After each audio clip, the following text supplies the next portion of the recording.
In 1991, civilian divers discovered a submarine resting where none was supposed to be.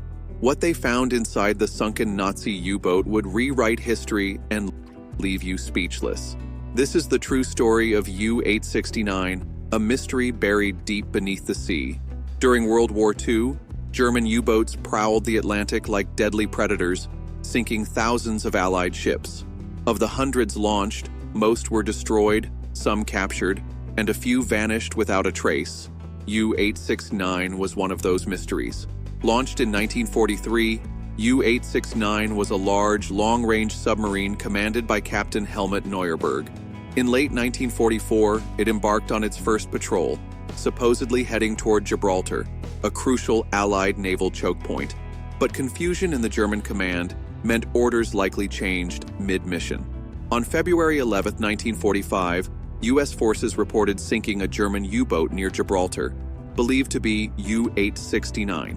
The Kriegsmarine offered no differing report, and the submarine was declared lost, with all 56 crew members gone, no distress signals, and no wreckage found. For decades, the story remained closed, until divers noticed no wreck near Gibraltar matched U-869's size or signature.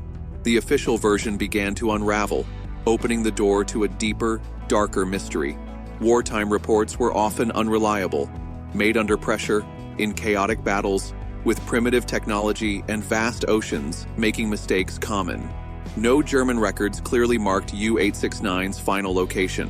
By 1945, Germany's war machine was collapsing. Radio silence was common. Many records were lost or destroyed, and surviving logs were vague. Some experts now believe U-869 never even reached Gibraltar. Then there was the chilling silence.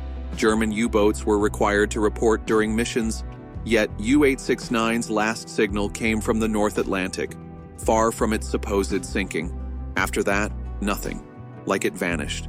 The deeper historians dug, the more questions appeared. Was the submarine misidentified near Gibraltar? Rerouted? Or was something stranger happening? For over 40 years, U-869 remained a ghost, lost in conflicting reports and fading memories. Families had no grave to visit, only a name on a memorial and a story that didn't quite fit. Military historians closed the case, pointing to Gibraltar, but divers and wreck hunters were skeptical. Then, decades later, sonar revealed something strange off the coast of New Jersey. The North Atlantic near New Jersey is littered with wrecks, victims of storms, collisions, and war. Local divers know the dangers: strong currents, low visibility, deep technical dives requiring nerves of steel. In summer 1991, John Chatterton, Richie Kohler, and their team used side-scan sonar about 60 miles off Point Pleasant. At 230 feet deep, their sonar showed a long, narrow, torpedo-shaped object resting on the seabed. It was man-made and old. But what? When they dove, visibility was terrible, and the cold bit through their suits. Partly buried in sand and tangled in fishing nets, the wreck was confirmed. A large submarine, and it shouldn't have been there. No hull numbers, no nameplates, only damage, rust, and mystery. Was it American? Russian? German? No one knew. The divers nicknamed it Yoo-hoo. Yoo-hoo was a puzzle. No W-2 submarine was supposed to be lost here. Over many risky, carefully planned dives requiring specialized gas mixtures and decompression stops, the team returned repeatedly. Each dive uncovered more clues. Inside, they found German gauges marked in metric units, pipes, valves, and instruments. It was clearly a German U-boat. But which one? The divers found small items, plates, bowls, equipment, some marked with the Kriegsmarine Eagle, but nothing definitive. Then came the breakthrough. A tarnished butter knife engraved with the name Hornberg, a man's name, not a model number. That changed everything. Using naval records, the divers traced Georg Hornberg to U-869's crew list. They kept digging underwater and in archives. On a later dive, valve manifolds and diesel engine parts surfaced bearing serial numbers. These were matched to shipyard records from Deschamag AG Wesser, the company that built U-869. The pieces fit perfectly. Against all odds, the divers had identified the wreck.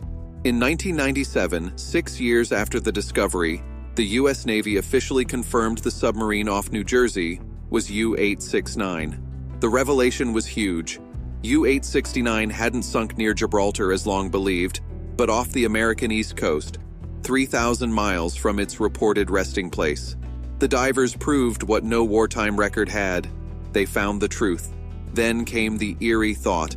No one had been searching for U-869 here. Without these obsessed divers, it would have remained unknown, its story untold. The Navy and historians took notice. Wreck divers hailed this as one of the greatest underwater identifications made without military or government support. Just sheer determination and hundreds of dangerous dives. Yet the mystery wasn't over. How did U-869 end up here? Its mission orders said Gibraltar, wartime reports placed it in Europe. So why was it on the wrong side of the Atlantic? No surviving records answer this. The Kriegsmarine logs are incomplete, and every crew member perished with the sub. A grave was found, history corrected, but U-869's real mystery was just beginning. When salvage divers confirmed the wreck, a new question arose. Why did it sink? The answer seemed simple but became murkier. Two main theories emerged, both debated to this day. First, U-869 was destroyed by its own weapon. Second, it was sunk in combat by U.S. warships. German torpedoes in WE2 were powerful but flawed. One terrifying malfunction was the Circle Runner, a torpedo that, due to faulty gyroscopes, curved in a wide arc and looped back to strike its own submarine. This wasn't just theory, it happened multiple times, and every U-boat captain knew the risk. Supporters of this theory believe U-869 fired a torpedo that turned back on it. Before the crew could react, the weapon hit their sub. There's strong evidence U-869 never engaged enemy ships.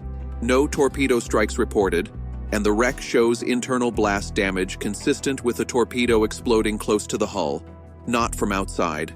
So, it might have sunk itself, but this theory isn't certain.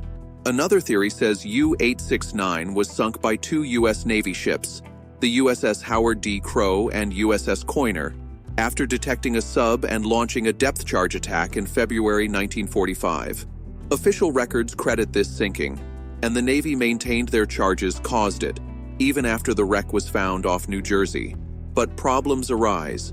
U-869's orders were for Gibraltar, not the East Coast. The wreck's location doesn't perfectly match attack coordinates. Divers found torpedo tubes still sealed. Why hadn't it fired?